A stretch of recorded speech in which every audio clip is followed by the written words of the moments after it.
పెళ్లి గురించి ఆలోచించడం స్టార్ట్ చేసిన దగ్గర నుండి ప్రేయర్ చేయడం స్టార్ట్ చేయాలి. Make it like a daily practice, daily thing. Me marriage కొరకు ఇంకా ప్రపోజల్స్ చూడడం స్టార్ట్ చేసినా స్టార్ట్ చేయకపోయినా, if you start thinking about marriage, should start praying for marriage. And నేను చేసింది ఏంటంటే, నేను ఒక లిస్ట్ రాసుకున్నాను అనమాట. నా లైఫ్ పార్ట్నర్లో ఏ గాడ్లీ క్వాలిటీస్ ఉండాలి అని నేను ఆశిస్తున్నాను. నేను ఒక స్టాండర్డ్ సెట్ చేసుకున్నా. సో అలా స్టాండర్డ్ సెట్ చేసుకోవడం వల్ల you don't fall for cheap people. అర్థమైంది కదా?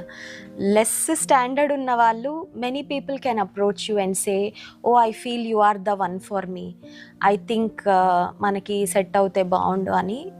ఈ రోజుల్లో ఐ థింక్ అది ఎక్కువ అయిపోయింది, ఎందుకంటే ఈ సోషల్ మీడియా కమ్యూనికేషన్ ఇంప్రూవ్ అయిపోవడం వల్ల. So when you know what you want, you don't fall for anything less than that. నా లైఫ్లో నేను ఒక లిస్ట్ పెట్టుకున్నా.